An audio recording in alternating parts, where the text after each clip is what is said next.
پرانے زمانے کی بات ہے کہ ملک فارس پر ایک بادشاہ حکومت کرتا تھا۔ وہ بہت پریشان رہتا تھا کیونکہ ملک میں چوری اور ڈکیتی عام تھی۔ باوجود کوشش کے بھی وہ اس پر قابو نہیں پا رہا تھا۔ ایک دن بادشاہ پریشانی میں محل سے نکل کر جنگل کی طرف چل پڑا۔ اس نے دیکھا ایک لکڑہارا بہت محنت سے لکڑیاں کاٹ رہا ہے۔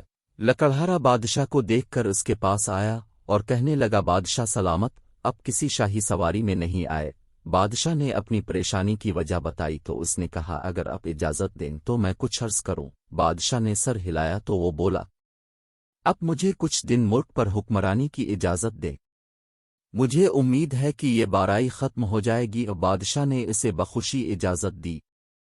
لکڑہارا بادشاہ بن گیا تھا۔ اس نے فوراً حکم جاری کیا، اگر ملک میں کسی بھی طرح کی چوری ہو جائے تو فوراً چور کا سر قلم کر دیا جائے گا، اور جو اس کی سفارش لے کر آئے گا اس کو بھی پھانسی دے دی جائے گی۔ لوگوں نے اس حکم پر توجہ نہ دی اور اگلے دن کسی کے گھر سے زیور چوری ہو گئے۔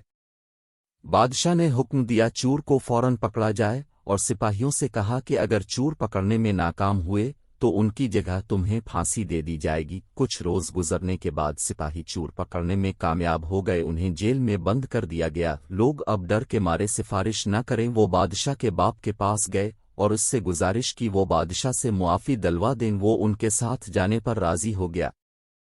بادشاہ نے جب سفارشی کے طور پر اپنے باپ کو دیکھا تو سپاہی کو حکم دیا کہ ان کو جیل میں بند کر دیں۔ پھر الفاصول کے مطابق جو ظلم جاری کیا گیا تھا اس کی تکمیل کر دی گئی۔ چوروں کے سر قلم کر دیے گئے اور جو سفارش لے کر آیا تھا اس کو پھانسی دی گئی۔ اس صورتحال نے سب لوگوں کو خوفزدہ کر دیا۔ اب کوئی راستے میں بھی پڑی ہوئی چیز بھی دیکھتا تو اس کو الفاٹنے کی ہمت نہ کرتا۔ آہستہ آہستہ ملک سے چوریاں ہونا ہی بند ہو گئیں۔